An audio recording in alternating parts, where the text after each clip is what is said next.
Electric current based एक important numerical problem है। Numerical problem हमारे सामने है। इस किस्म के जो न्यूमेरिकल प्रॉब्लम होते हैं मैक्सिमम कॉम्पिटिटिव एग्जाम में पूछे जाते हैं।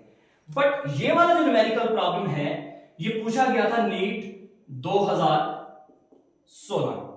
क्वेश्चन हमारे सामने है, यहां पे दिया गया है कि एक बल्ब है जिसकी रेटिंग यहां पे मेंशन की गई है। रेटिंग क्या है? 500 वोल्ट और 100 वोल्ट।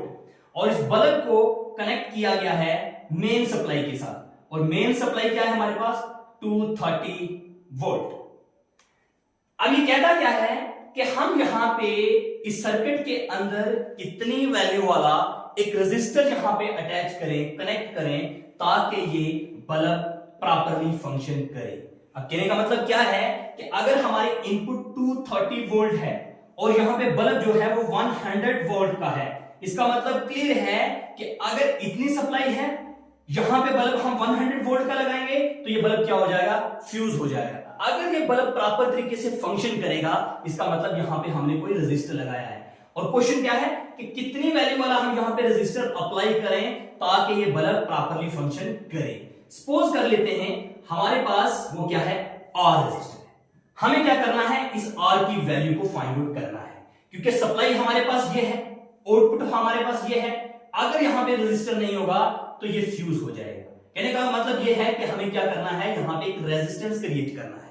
सबसे पहले हमको देखना है कि इस रेजिस्टेंस के अक्रॉस कितनी वोल्टेज होगी।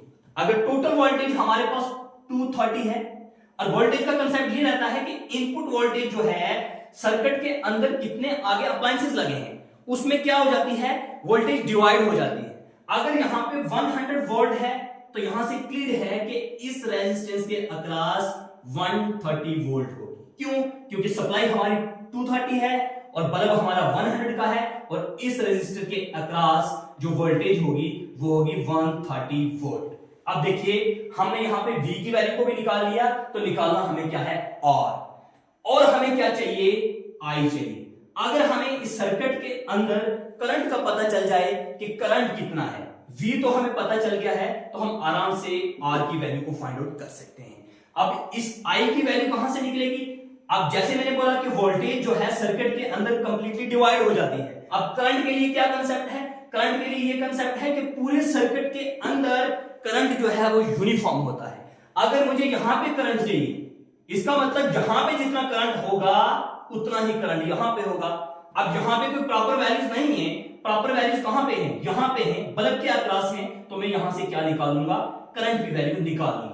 जो करंट की वैल्यू यहां पे होगी वही करंट की वैल्यू यहां पे भी होगी। मुझे यहां से निकालनी है करंट की वैल्यू। देखिए पावर का फार्मूला क्या होता है? P = VI। मुझे क्या निकालना है? I।